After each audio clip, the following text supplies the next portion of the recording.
Hello guys, आज हम study group के एपिसोड नंबर 5 को हिंदी में एक्सप्लेन करेंगे। अब हम हानुल को देखते हैं जो कुछ लड़कों को मार रहा होता है और वो लड़के उससे माफी वगैरह मांग रहे होते हैं कि प्लीज हमें मत मारो, पर फिर भी वो नहीं रुकता। वो उसे जान से नहीं मारता, बस उनकी हड्डियां तोड़ रहा होता है। तभी उसका दूसरा फ्रेंड इसके पीछे से आ जाता है और सभी लोगों को देखकर कहने लगता है कि तुमने इनके हाथ पांव क्यों तोड़ दिए। और जैसे ही वह हानुल को देखता है जो उसे गुस्से से देख रहा होता है, तो उसे देखते हुए कहता है कि मेरा मतलब यह था कि हम इन्हें बैकअप फाइट के लिए भी तो रख सकते थे ना। क्या तुम अपने डैड जैसे बनना चाहते हो? यह बात वो हानुल से पूछता है। हानुल कहता है कि नहीं, मैं डैड से भी आगे जाना चाहता हूँ। देन हमें मनल हाई स्कूल स्टडी ग्रुप दिखाया जाता है जहाँ पर सब कुछ ऑकवर्ड हो रहा होता है। तो वो कहते हैं कि हमें एक गेम खेलनी चाहिए। हियोन की तो अपनी ही गेम शुरू हो जाती है, तो सभी उसे कंट्रोल में लाते हैं कि ये गेम खेलने को नहीं बोला। और जैसे ही मनेल हाई स्कूल की स्टडी ग्रुप की एक लड़की उठकर वहाँ से जाने लगती है, तो ये देखते ही जियो उससे जाकर पूछने लगती है कि तुम्हारी प्रॉब्लम क्या है? हम भी तो बच्चे तुम्हारी तरह है जो पढ़ना चाहते हैं। देन वो लड़की कहने लगती है कि तुम लोग हमारी लाइफ को बर्बाद करना चाहते हो। ये सुनते ही हियोन कहती है कि क्या मतलब हम लोग तुम्हारी लाइफ को बर्बाद कर रहे हैं? और वो कैसे? यह कहते ही वो उसको देखते ही चुप हो जाती है, क्योंकि वो काफी ज्यादा उससे डर चुकी थी और फिर जियो के पीछे चुप रही होती है। अब सोयून स्टडी ग्रुप के सभी मेंबर से बात करने लगता, कहता है कि आप लोगों को लगता होगा कि हम दूसरे स्कूल से आए हैं जहाँ पर बस लड़ाई झगड़ा होता है और हम लोग भी वैसा ही करेंगे, पर ऐसा नहीं है। बल्कि हमने वहाँ पर अपना स्टडी ग्रुप बनाया है और हम सच में स्टडी करना चाहते हैं और आप लोग हमारी हेल्प कर सकते हो। तो एक लड़का उठकर बताता है कि हमें भी यहाँ पर बुली किया जाता है, हमारे मेंबर्स को यहाँ पर बुली किया जाता है, पर हम कुछ भी नहीं कर सकते, हम सिर्फ देख सकते हैं। यह कहते हुए वो एक तरफ इशारा करता है जहाँ हमें दिखाया जाता है कि जो स्कूल के साथ एक स्कूल बंद हो जाता है, वहाँ पर किस तरह उनके एक मेंबर को बुली किया जा रहा है जो अभी यहाँ पर मिसिंग था। उसे कहा जा रहा होता है कि तुम्हारी मॉम का कार्ड बंद क्यों हो गया है, तुम्हें उसे फिर से एक्टिव करवाना चाहिए। तो वो कहता है कि आप लोग चीजें बहुत ज्यादा लेते हो, इसीलिए मॉम ने कार्ड को बंद कर दिया। तो उसे मारने लग जाते हैं और कहते हैं कि अभी के अभी रिएक्टिव करवा और बोल देना कि मुझे इस चीज की जरूरत थी, इसी वजह से मैंने ये चीज मंगवा ली। क्या तुमसे एक झूठ भी नहीं बोला जाता? चलो हमें कार्ड एक्टिव चाहिए, चाहे जैसे भी करवाओ। देन वो अपनी मॉम को कॉल करता है, बट उसकी मॉम तो उसकी किसी भी कॉल का आंसर नहीं दे रही होती है और उसे मारा जा रहा होता है। और जाते जाते उनका लीडर ये बोल कर जाता है कि इसके कपड़े वगैरह उतार कर इसकी वीडियो बना लो। तो ये भी उससे पूछने लग जाता है कि तुमने अंडरवेयर कौन से कलर का पहना हुआ है। नेक्स्ट सीन में वो लोग उससे पूछते हैं कि यहाँ पर क्या इस चीज के लिए किसी भी बच्चे के पेरेंट्स ने रिपोर्ट नहीं की? यहाँ पर तो काफी पावरफुल पेरेंट्स है। तो वो बताता है कि हाँ, कुछ बच्चों ने रिपोर्ट की थी, पर उनके पेरेंट्स का अभी तक ऐसा हाल हुआ है कि उन्हें होश ही नहीं आया, इसीलिए अब कोई भी हिम्मत नहीं करता उनके बारे में कंप्लेन करने की, क्योंकि उन्हें पता है कि उनके पेरेंट्स की जान जा सकती है। आप लोगों को लगता होगा कि ये कोई डिफरेंट स्कूल है, पर ये बिल्कुल भी डिफरेंट स्कूल नहीं है। तुम लोगों को क्या लगता है कि हम बिल्कुल मानिक हाई स्कूल के साथ क्यों है? वो तो मानिक हाई स्कूल का नाम सुनते ही कहते हैं कि क्या यहाँ पर मानिक हाई स्कूल भी है। देन उन्हें याद आता है कि उन्होंने यही नाम तो गामिन को बताया है और गामिन उस जगह पर पहुंचा भी हुआ था जहाँ पर सिर्फ पेंटिंग ही पेंटिंग्स नजर आ रही होती है। ये देखकर कहने लगता है कि क्या ये कोई आर्ट स्कूल है? फिर जमीन पर ब्लड भी देख रहा होता है। ब्लड देखते हुए कहता है कि क्या यहाँ पर बच्चों को तब भी पढ़ाया जाता है जब उनकी नाक से खून आ रहा होता है। ये सब चीजें उसे देखकर काफी इंटरेस्टिंग लग रही होती है। वैसे दो लड़के सामने से आ रहे होते हैं जो इसे देखकर पूछने लगते हैं कि तुम कहाँ से आए हो? तो वो बताता है कि मैं यूसुंग टेक्निकल हाई स्कूल से आया हूँ। यह सुनते ही वो कहते हैं कि तुम सियोल में क्या कर रहे हो? फिर उन्हें ऐसा लगता है कि इसे यूसुंग तायो ने बुलाया होगा और पूछते हैं कि यहाँ पर भी क्या तुम अपनी कोई डायटरी बनाना चाहते हो?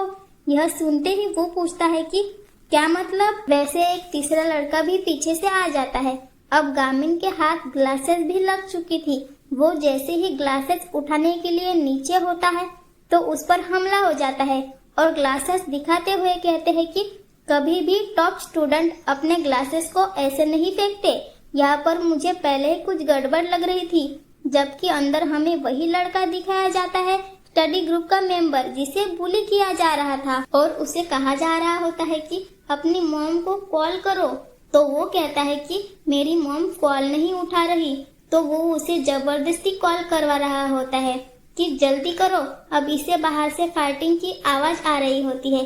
इससे पहले तो कोई फर्क नहीं पड़ रहा होता, पर ज्यादा जब आवाजें आ रही होती है तो सोचने लगते हैं कि क्या ये किसी को इतने जालिम तरीके से मार रहा है। यही सोचकर जब बाहर जाता है और उसकी मॉम उसकी कॉल भी अटेंड कर लेती है, ये अपनी मॉम से कहता है कि मॉम प्लीज मेरा कार्ड रिएक्टिव करवा दो। तो उसकी मॉम कहती है कि मैं नहीं करवाऊंगी।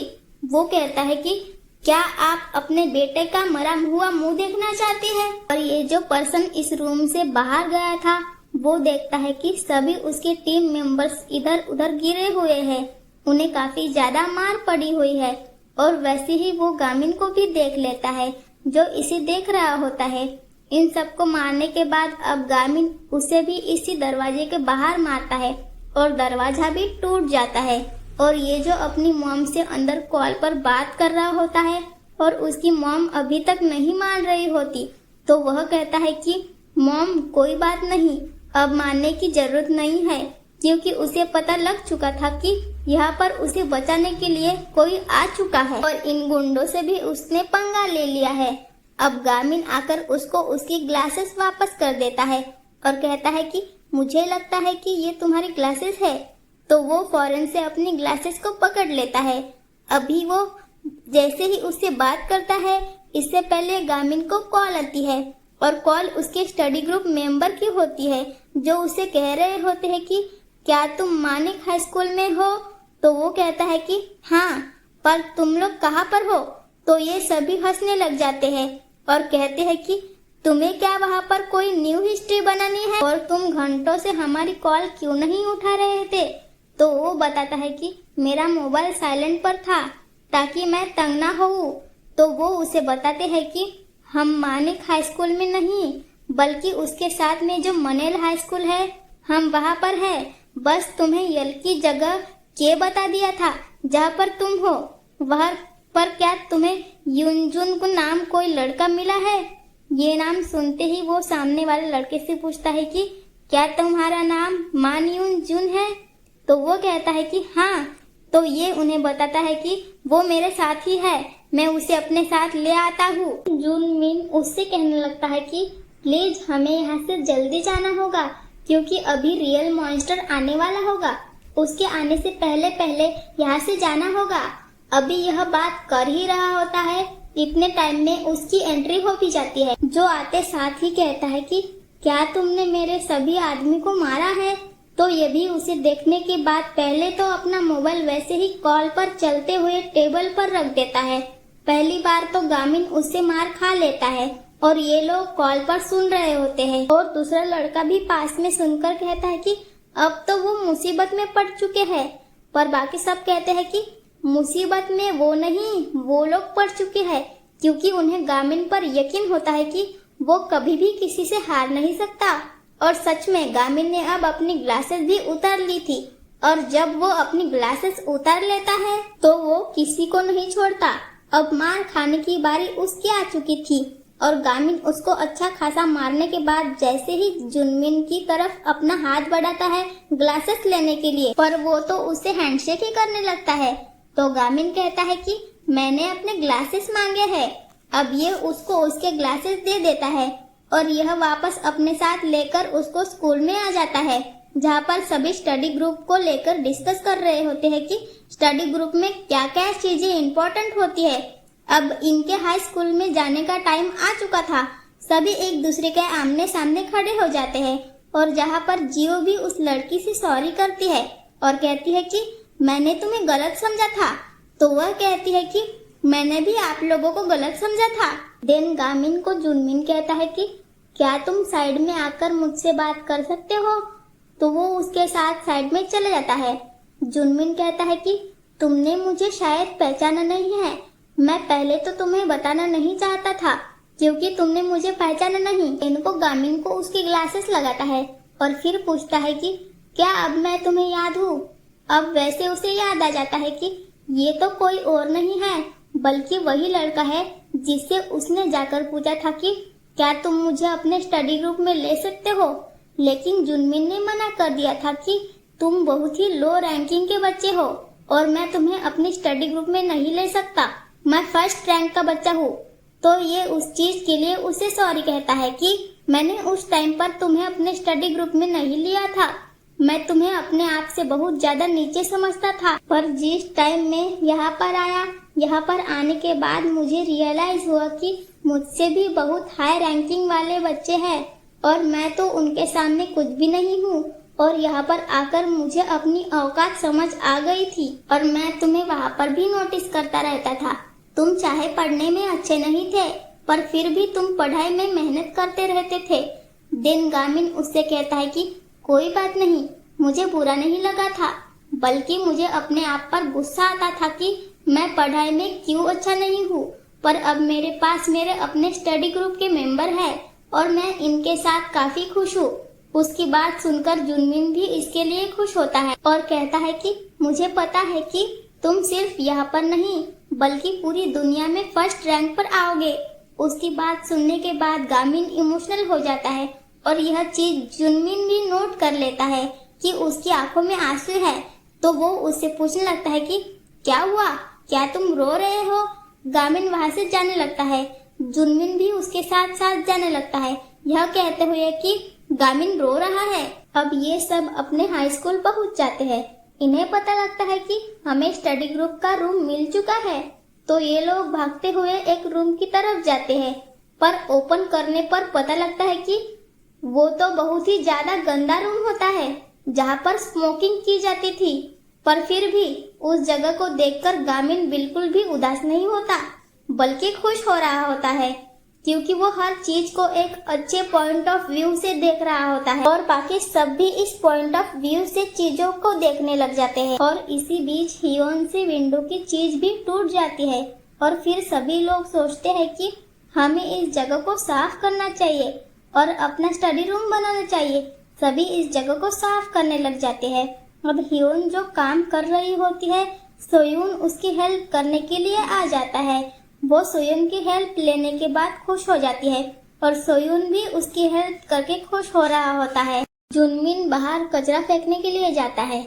उधर हान क्योंग दिखाई जाती है जो एक ऑफिस में तो जा रही होती है, पर वहाँ पर जाने से पहले उसको अपने फ्रेंड की बात याद आ जाती है जो उससे पूछ रहा होता है कि तुम इस जगह पर पढ़ाने के लिए क्यों गई। तो वो कहती है कि उस जगह पर पढ़ाने का भी मेरा एक मकसद है, इसीलिए मैं वहाँ पर पढ़ाने के लिए गई हूँ। यह कहकर वो ऑफिस में जाती है। उसे जाते हुए जुनमिन भी देख लेता है और उस ऑफिस के ऊपर का नाम दिखाया जाता है जो टीचर रूम होता है, जहाँ पर हान क्योंग आकर सर से बात कर रही होती है और उनसे आकर हानुल की कंप्लेन करती है। पर वो तो हानुल का नाम पढ़ते ही कह देते हैं कि मैं तो इस पर काम नहीं करने वाला। तो वो कहती है कि मैं ये ट्राई करना चाहती हूँ और आपको मेरी हेल्प करनी होगी, मैं स्कूल को चेंज करना चाहती हूँ। पर वो हंसते हुए कहता है कि तुम इस दुनिया को चेंज नहीं कर सकती और ना ही इस स्कूल को चेंज कर सकती हो। और इधर गामिन और बाकी सबने मिलकर स्टडी ग्रुप के रूम को साफ कर लिया था और सभी लोगों ने गामिन को अपना लीडर भी मान लिया था। तभी उनके रूम में एक लड़का आता है जिसका नाम हाउमिन होता है। वो तो यहाँ पर स्मोकिंग करने के लिए आया था।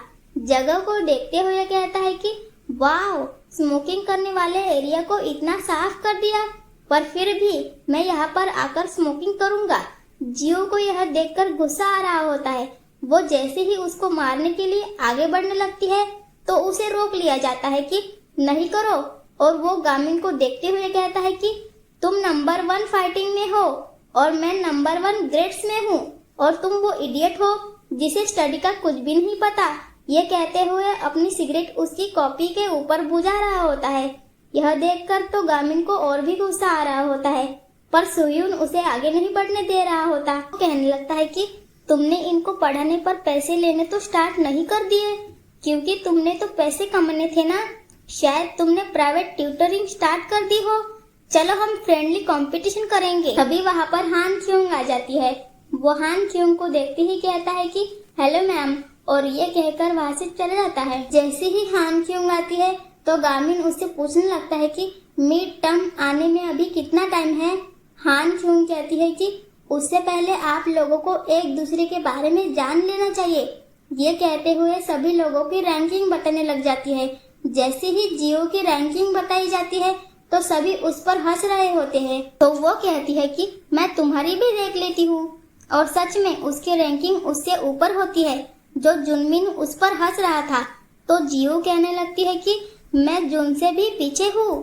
तो वो कहता है कि मैं अपने माइंड का यूज करता हूँ। और फिर गामिन की बताई जाती है जो सबसे लास्ट की रैंकिंग में ही आता था स्कूल में। और ह्यून की भी बताई जाती है जो पढ़ने में काफी अच्छी थी, और ये बात उन्हें अभी पता लगती है। और कहते हैं कि वाह, पता नहीं था कि तुम पढ़ने में इतनी अच्छी होगी। और लास्ट में आकर जब सोयून की बताई जाती है तो वो पूरे स्कूल में सेकंड टॉपर था। ये सुनकर तो ये लोग भी हैरान होते हैं कि इतना अच्छा पढ़ते हो। ये सब बताने के बाद हान क्योंग उन्हें कहती है कि तुम लोग कर सकते हो, बस तुम लोगों को वही काम करना है जैसा मैं बोलूंगी। अब इसके बाद सभी लोग जब घर की तरफ जा रहे होते हैं तो जुनमिन कहता है कि मैंने कुछ तो ऑफिस के बाहर सुना था। और वो बताता है कि मिस हान से वाइस प्रिंसिपल ये कह रहे थे कि सभी बच्चों को फर्स्ट 10 की रैंकिंग में आना होगा। अगर वो फर्स्ट 10 की रैंकिंग में आ जाते हैं तो स्टडी ग्रुप कंटिन्यू रहेगा, वरना नहीं रहेगा। यह सुनते ही सभी लोग शॉक हो जाते हैं कि ये क्या बात हुई, हम फर्स्ट 10 की रैंकिंग में कैसे आ सकते हैं, हम तो बहुत। तो ये लोग सोचते हैं कि इसका मतलब सोयून को फर्स्ट रैंक पर आना होगा। अब ये लोग साथ में कुछ खाने के लिए जा रहे थे, पर सोयून कहता है कि मुझे जाना होगा। यह कहते हुए वो वहाँ से जाने लगता है, पर वो लोग उसे रोकते हैं, बट वो रुकता नहीं है, भागते हुए जा रहा होता है और साथ में कॉल भी कर रहा होता है। और कॉल पर उसे कहा जा रहा होता है कि तुम्हें बोला था कि स्कूल से जैसे ही छुट्टी हो तुम्हें कंस्ट्रक्शन साइट पर आना है, पर अब तुम्हारे आने का कोई फायदा नहीं है। ये कहकर वो पर्सन कॉल कट कर देता है। फ्लैशबैक में दिखाया जाता है कि सोयून क्लास में बहुत ही अच्छे नंबर लाता था, हमेशा फर्स्ट आता था, और इसी खुशी में अपने घर की तरफ जा रहा होता है कि मैं घर वालों को दिखाऊंगा कि मेरा रिजल्ट कितना अच्छा आया है। पर घर पहुंचने पर पता लगता है कि वहाँ से तो उन्हें निकाला जा रहा है। यह देखकर वो अपने पेरेंट्स को अपना नंबर भी नहीं बता पाता, क्योंकि वो आपस में लड़ रहे होते हैं और वहाँ के मोहल्ले वाले उन्हें वहाँ से निकाल रहे होते हैं। ये चुपचाप जब जा रहा होता है तो वही हाउमिन इसको प्लेग्राउंड में मिलता है और कहता है कि तुम यहाँ पर खेलने के लिए क्यों आए हो, तुम तो अब यहाँ बिल्डिंग में भी नहीं रहते हो, भिखारी कहीं के, यहाँ से दफा हो जाओ। यह कहकर सोयून को उस टाइम पर वहाँ से भी निकाल दिया जाता है, उसके लिए प्लेग्राउंड भी नहीं रह गया था। अभी ये सब बातें सियोन सोच ही रहा होता है। तभी साइड से हियोन आ जाती है, जो आकर उससे पूछती है कि क्या हम साथ में जा सकते हैं, मुझे लगता है कि तुम भी इसी रास्ते से जा रहे हो। तो वो हियोन की बात सुनकर चुप हो जाता है। तो हियोन कहती है कि कोई बात नहीं, अगर तुम नहीं जाना चाहते। तो वो कहता है कि नहीं नहीं, ऐसी कोई बात नहीं, चलो साथ में चलते हैं।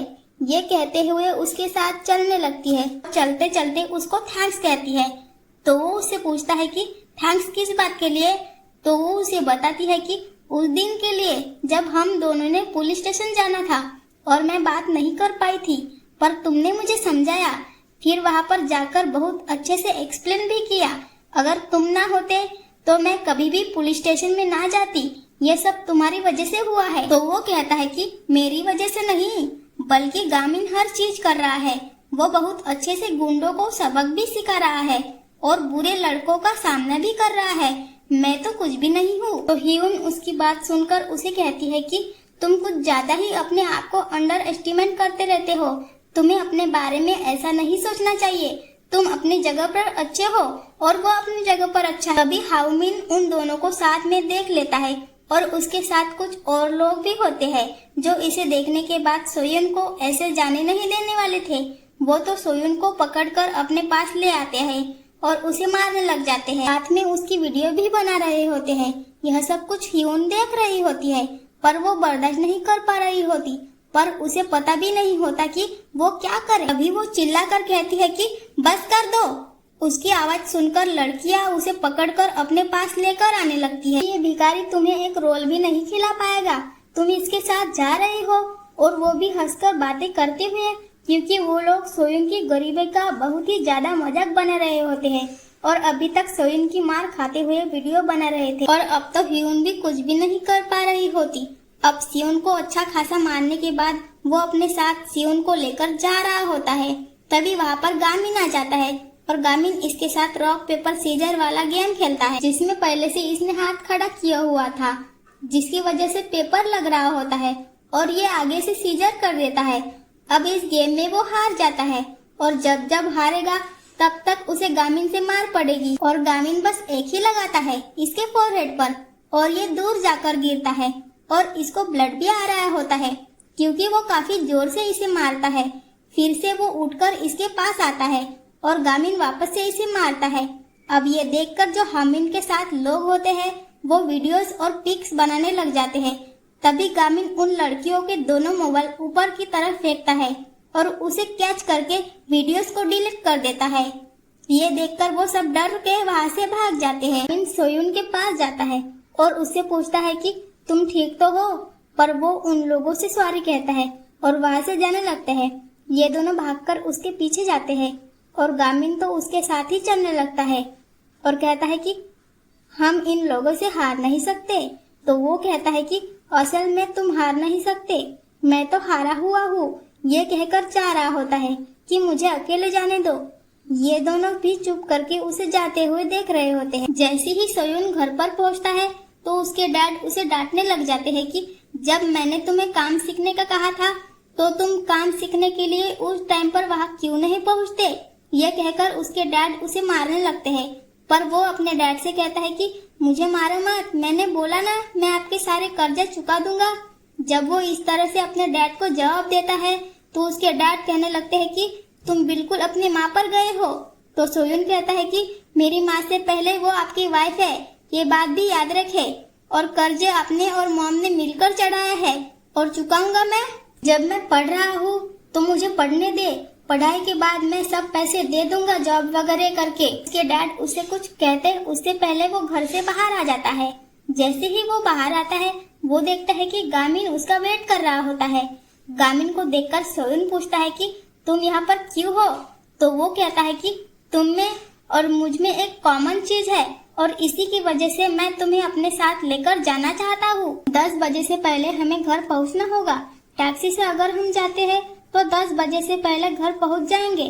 तो वो कहता है कि 10 बजे से पहले, और टैक्सी का किराया कौन देगा। तो गामिन बोलता है कि मैं दे दूंगा। तो सोयुन कहता है कि तुम्हें मेरे लिए इतना कुछ करने की जरूरत नहीं है और मैं कुछ कर नहीं सकता, इसी वजह से तुम ऐसा कर रहे हो ना।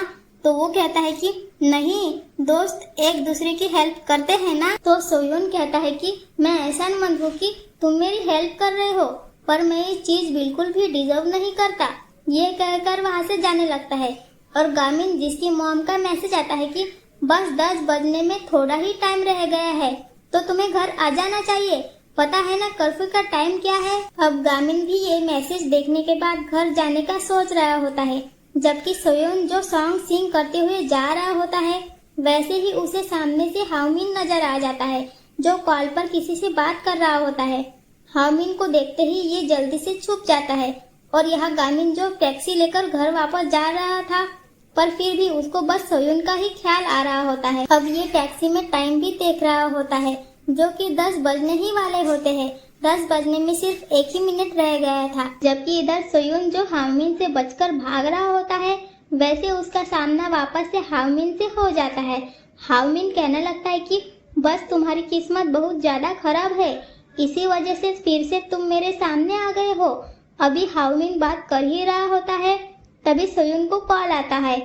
वो उसका कॉल देखकर कहने लगता है कि तुम्हारे घर वालों की कॉल होगी, उठा लो ना। सोयून जैसे ही कॉल अटेंड करता है वैसे ही इधर उधर देखने लग जाता है, पर कोई भी वहाँ पर उसे नजर नहीं आ रहा होता।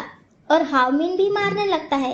वो जैसे ही मारने लगता है ये नीचे झुक जाता है और जिस तरह से भी इसे पड़ने लगती है उस साइड से हट जाता है। और हमें पता लगता है कि कॉल पर कोई और नहीं होता बल्कि गामिन होता है, जो इसको बिल्डिंग से खड़े होकर बता रहा होता है कि तुमने क्या क्या करना है। तो ये उससे पूछता है कि क्या तुम मुझे देख रहे हो?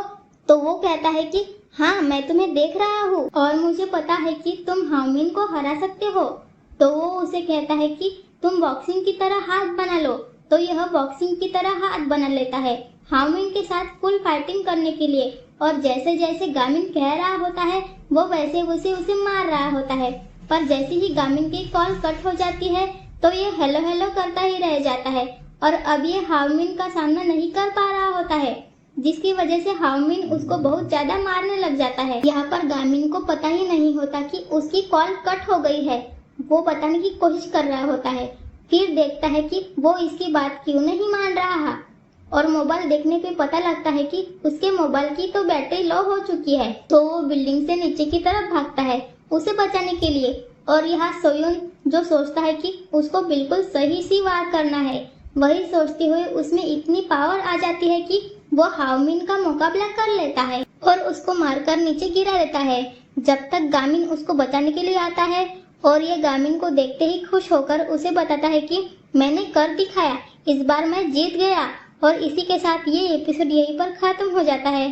तो मिलते हैं नेक्स्ट एपिसोड में। Thank you for watching.